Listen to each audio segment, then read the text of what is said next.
What's up, guys? Welcome to Cage Connor. I am Connor. It's gonna be my preview show for UFC 320 going down this weekend. That's gonna be October 4th, 2025. Our what is it, like eighth pay-per-view of the year so far? Ninth, something like that. I don't know. Only a few more left before the UFC ends pay-per-views permanently, or I don't, maybe not permanently, according to Dana White. Who knows? Who knows if they're ever gonna do a pay-per-view again? But pretty soon we will be in the Paramount era for the UFC, and we will be rid of pay-per-views, and I can't fucking wait to not have to pay for a pay-per-view or not, allegedly. Anyways, this card this weekend headlined by Magomed Ankalaev versus Alex Pereira 2. Co-main event could be Merab Dvalishvili versus Corey Sandhagen. Got some good fights sprinkled in through the prelims. The main card's actually fantastic. I feel like they rounded out the rest of the main card very well here. Before we get into the full breakdown, guys, make sure you subscribe to the channel over at CageTideCounter on YouTube.com. You're probably there right now. Go ahead, subscribe for me, like the video, do all that fun shit. I'd appreciate it very much. All right, let's get into the full video here. Of course, in your main event, Magomed Ankalaev versus Alex Pereira 2 going down. Rematch from their fight back in March from earlier this year. Magomed Ankalaev coming in at minus 265. Alex Pereira coming in at plus 200. Interesting matchup here. I wasn't the biggest fan of the first fight, so it is kind of hindering my excitement for this rematch here. I'm excited, don't get me wrong. Of course, an Alex Pereira fight, you're gonna get excited. Magomed Ankalaev, the reigning defending champ now. Stuff to be excited about. There's a lot of intrigue around it, but I don't know if we're gonna get a better fight than the last one. I'm hoping we do. Fingers crossed that it's a fantastic fight, but I just don't know. I don't, like this isn't one where I'm like inviting the boys over and being like, "Hey guys, let's all chip in and buy this pay-per-view or whatever." Because I can't guarantee that this main event is going to be exciting. I can't guarantee the co-main event's going to be exciting either. And there's only one fight on here, and I definitely guarantee, but we'll get into that later. Anyways, Magomed Ankalaev, Alex Pereira 2. Magomed, of course, coming off the win over Alex Pereira. Yeah, first fight kind of lackluster, just kind of. It seemed like Alex Pereira was very hesitant to put pressure on due to the fact that he was worried about takedowns, and he ends up defending 12 for 12 of the takedowns that Magomed Ankalaev shot. Magomed Ankalaev, in return, kind of just put on a lot of pressure on the feet, was able to land big shots of his own throughout the fight, and it's crazy because if I told you that through 25 minutes, if Alex Pereira and Magomed Ankalaev are going to just stand there and bang it out, I would have guaranteed you that Alex Pereira was going to win that fight, but that is not what ended up happening. So let's see what kind of adjustments Alex Pereira is going to make. Let's see what kind of adjustments Magomed Ankalaev is going to end up making here. I'd imagine Ankalaev is going to be looking for more takedowns out of this one, and kind of just stick to the same game plan that if the takedowns don't work, keep the pressure going on the feet and try to land big shots of your own. Alex Pereira here, I'm really hoping his game plan is to put more pressure of his own on Ankalaev throughout the fight now. That's what he's going to need to do. He's going to need to capitalize on the opportunities that Ankalaev gives him when it is on the feet, when they're not up against the cage. And hopefully a heavy pressure game plan from Alex Pereira. Hopefully he whips out the leg kicks. Hopefully he's 100% going into this fight. He claims he wasn't for the last one, so hopefully he's good to go here. And we'll see. I don't have a lot of faith here. I would like to think Alex Pereira is going to come out with the dub. I would like to think that he's going to put a lot more pressure on and find the knockout at some point throughout the 25 minutes, but I don't have full 100% confidence in that. I will be putting money on Alex Pereira, but I am not super confident in that by any means necessary. I could see this going very similar to the last fight, and Ankalaev coming away with a pretty unimpressive W. Hoping for different results, but we'll see here. Trying to be more enthusiastic about this fight, but I just can't get up for it. In the co-main event, then Merab Dvalishvili would be taking on Corey Sandhagen. Merab Dvalishvili coming in at minus 440. Corey Sandhagen coming in at plus 310. Corey Sandhagen, one of my guys, so I'm definitely rooting for him here.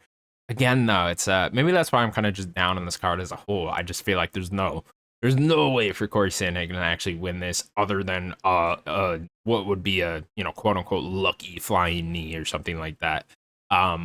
Merab has been looking very good since he's become champion. Has become very exciting since he's become champion as well. The Umar Nurmagomedov fight was fantastic. He finished Sean O'Malley in the rematch, which, if he would have had a little more of this excitement on the come up, he probably wouldn't have had to go on like a 25 fight win streak or whatever just to get a fucking title shot. But them's the breaks. That happens a lot of the time. Sometimes guys boring on the come up, exciting champions. I think of Maru Usman, for example, right?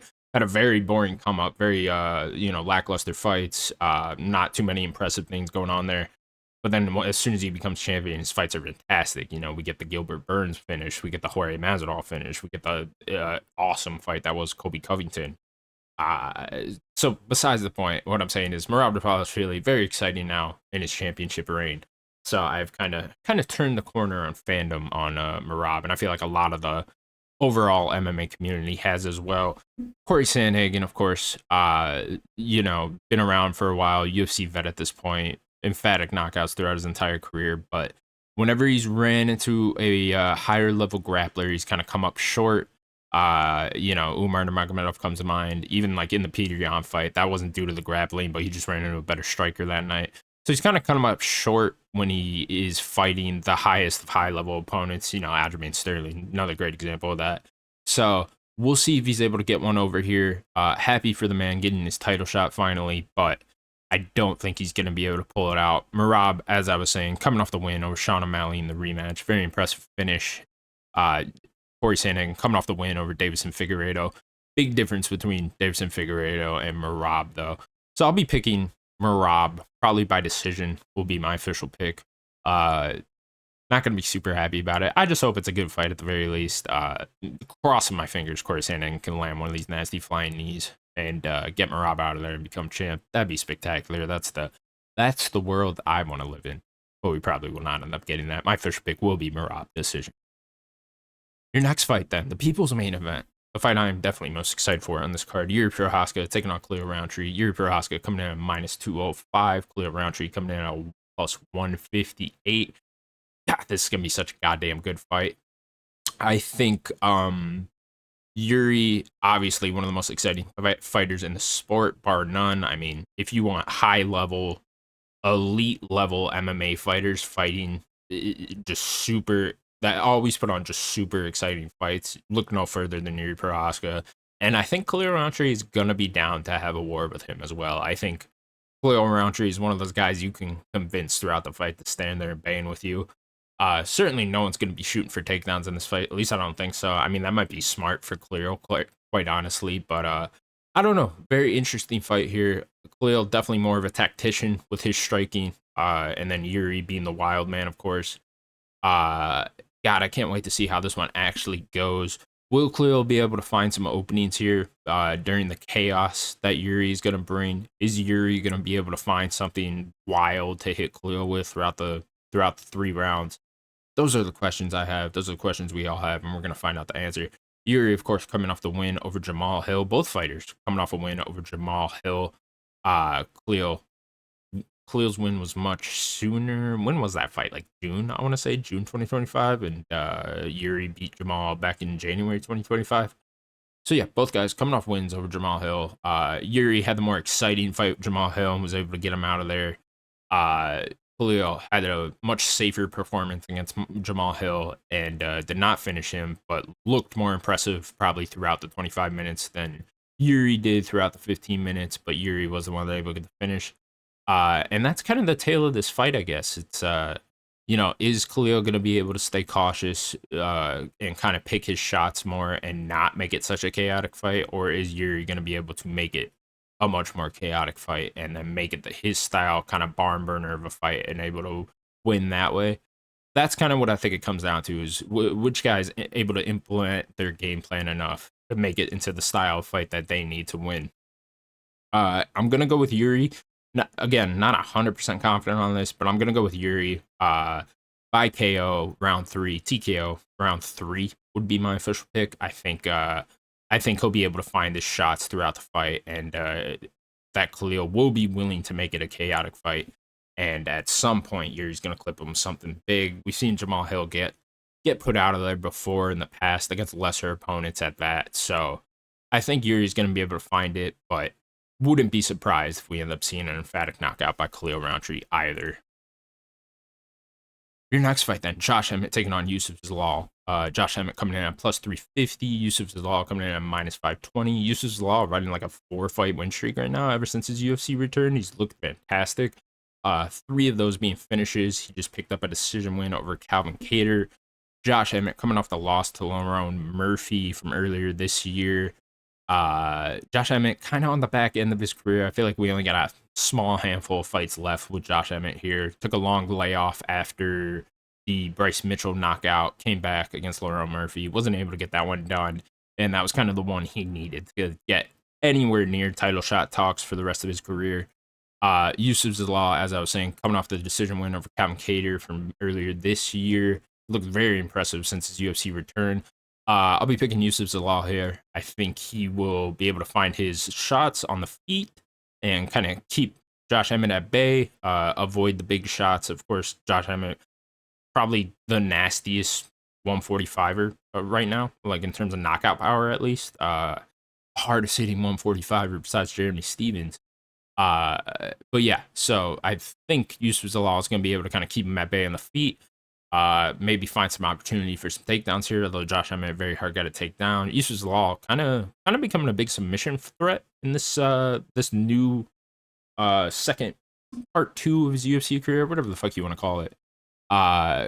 Has 3 submissions since his return in the UFC, so I wonder if he'll be looking for that against Josh Emmett at all. But yeah, my official pick will be Yusuf Zalal, probably by unanimous decision if I had to guess. Should be a good fight. Glad they put this one on the main card. Your final fight on the main card, Abus Nurmagomedov versus Joe Pyfer. Joe Pyfer coming in at minus 260. Abus coming in at plus 196. Joe Pyfer, probably the hardest hitter in this middleweight division right now, at least currently. I mean, according to that stupid punch machine thing, he hits harder than Francis Ngannou. So I guess this guy is just the hardest fucking hitter in the UFC. Abus coming off a win over Michel Pereira from earlier this year, riding a 2-fight win streak since his last loss to Caio Borralho. Looked good in the Michel Pereira fight. Michel Pereira, obviously, his kryptonite is takedowns, and a guy with a style of Abus Nurmagomedov is kind of just a death sentence for Michel Pereira. But nonetheless, Abus looked very good in that fight. I believe he's ranked now as well. I think he's ranked like number 15, so a chance for Joe Pyfer to get into these UFC middleweight rankings. Joe Pyfer coming off a decision win over Kelvin Gastelum, which he almost got him out of there, which would have been so goddamn impressive because Kelvin Gastelum probably has the best chin in the game. But nonetheless, picked up the decision win over him. Looked impressive doing it. Shaved his head now, got those hair plugs for no fucking reason. I mean, shaved his head for this baffling decision. But I'm looking forward to this fight. I think I'm going to go with Joe Pyfer. I'm going to go by knockout. I think he's going to be able to find the chin. As we were saying earlier, he hits very fucking hard, and I think he will find the chin at some point. I suppose we'll be testing Joe Pyfer's takedown defense here, and just his grappling ability overall, and we'll probably get some answers to what that actually looks like, because I don't recall off the top of my head Joe Pyfer's grappling being used too much in any of his UFC fights, if I'm being honest. So be curious to see how that goes. Maybe there's a world where Abus Nurmagomedov is able to tire Joe Pyfer out throughout the 15 minutes and kind of do a similar game plan to what Jack Hermanson did to beat Joe Pyfer. Granted, that was a 5-round fight. This is a 3-round fight. I think it definitely benefits Joe Pyfer being a 3-round fight. So let's see. Let's see what Joe Pyfer is able to do here. Let's see if Abus is able to get a decision win. I would be going Joe Pyfer KO probably round 2 as my official pick. Here go the rest of the picks for my card. Picks are in green. Losers in red. I also have the method that I think each fighter will win in parentheses if you want to copy my picks there. There you go. Some fun prelims. Patchy Mix on the card. I think I'll finally get it done. I say finally, like he's been in the UFC for a long time. He's only had the one fight. But nonetheless, I think he will get it done. Fighting a UFC newcomer. Didn't look too much into the newcomer, so maybe I'm completely off base here. But picking Patchy Mix by sub round 2. Edmund Shabazian, always a fun one to watch. Looking forward to that fight quite a bit. What else is on here? Veronica Hardy, Dan Hardy's girl. Think she'll pick up a dub. Again, first fight on the card. Kind of incredible. And yeah, some good little prelims here. Obviously, that main card is probably the thing you want to be watching, though. If you're gonna skip out on the prelims, can't blame you too much. Not the best prelims for a UFC pay-per-view that I've ever seen, but not bad. Not bad by any means. What do we want to do for the pre-fight card rating here? I'm gonna give this card a solid 8. You know, I think the main card is good. I think we were just saying with the prelims, I think the prelims could be a little bit better here. In terms of pay-per-views that I've actually been scoring for pre-fight ratings, it is probably the lowest. Oh no, UFC 318 was a little bit lower there. There you go. Not too bad. Decent offering from the UFC here. Really looking forward to the rest of the pay-per-views for the rest of the year. Abu Dhabi card looks great, and then that New York card, I am chomping at the bit to watch Islam Makhachev versus Jack Della Maddalena. So really looking forward to that one. But nonetheless, UFC 320, not a bad card by any means. Let's see how the main and co-main event. I mean, it could, you know, I could walk away blown away by this card if the main and co-main end up delivering. I don't think they'll be super entertaining. As I was saying earlier, probably not one of those cards you want to like invite the boys over for and guarantee entertainment, other than Yuri Prohaska versus Claire Rountree. But nonetheless, excited for the card. I'll be watching the whole thing as usual. Thank you guys so much for watching. Please remember to subscribe to the channel and like the video. Let me know what fight you're most looking forward to. Let me know your picks in the comments below. And I will be doing a post show, so keep your eye out for that one. Probably on the Sunday after the fight. That'll be October 5th or Monday, whenever I get around to posting it. All right. Thank you guys. See you in the next one. Bye-bye.